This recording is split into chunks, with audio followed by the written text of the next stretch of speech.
2026 தேர்தலில் திமுகவுக்குத்தான் சாதகம் அதிகம். ஆகையால் சன் நியூஸின் புதிய கருத்து கணிப்பின்படி வரும் தேர்தலில் வெற்றி பெறப்போவது, அதாவது தேர்தலில் வெற்றி பெற்ற கட்சி அது திமுகவாகத்தான் இருக்கும் என கருத்தின் கணிப்பின்படி கூறுகிறார்கள்.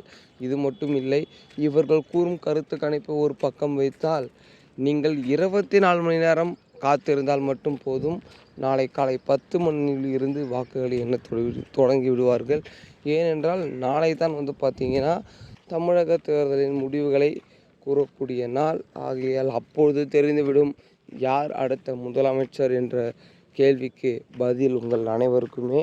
ஆகையால் இதனையடுத்து கருத்து கணிப்பு ஏன் கூறுகிறார்கள் என்று பார்த்தீங்கன்னா, மக்களிடமிருந்து சேகரித்த தகவல்களை கருத்து கணிப்பாக கூறி அடுத்த முதலமைச்சர் யார் என அவர்கள் இப்பொழுதே கருத்து கணிப்பாக கூறுகிறார்கள்.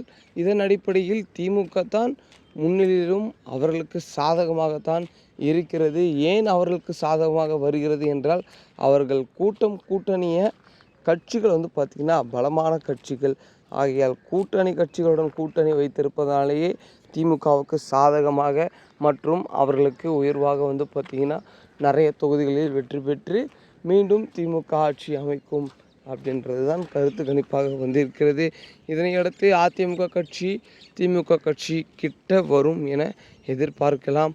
தவிக கட்சியும் அவர்களுக்கு ஏற்ற கட்சியில் ஏற்ற தொகுதியில் பல தொகுதியில் வெற்றி பெறுவார்கள் என நினைக்கிறார்கள். ஆனால் வெற்றி பெறாது. அவரால் முதலமைச்சர் ஆக முடியாது, ஆனால் தொகுதிகளில் வெல்ல முடியும் அப்படின்ட்டுதான் கருத்து கணிப்பின்படி வந்திருக்கிறது. ஆகையால் பொறுத்திருந்து காண்போம். இவ்வளவு நாள் பொறுத்து விட்டும் இன்னும் ஒரு நாள் பொறுத்திருந்தால் அடுத்த முதலமைச்சர் என்று யார் என்ற கேள்விக்கு பதில் கிடைத்துவிடும். ஆகையால் பொறுத்திருந்து காண்போம் மக்களே என்ன நடக்கிறது என்று. இதனையடுத்து அரசியலில் சார்ந்த செய்திகளை தினந்தோறும் தெரிஞ்சுக்க நமது சேனலை சப்ஸ்கிரைப் பண்ணிக்கோங்க. அது மட்டும் இல்லை, பக்கத்தில் இருக்கிற பெல் ஐக்கனையும் ஆளில் வச்சுக்கோங்க. அப்போ தான் நம்ம போடுற ஒவ்வொரு வீடியோ நோட்டிஃபிகேஷனில் வரும்.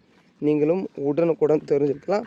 ஓகே மக்களே, வரும் தேர்தலில் வெற்றி பெற்று முதலமைச்சர் ஆவார் என நீங்கள் நினைக்கும் நபர் யார்?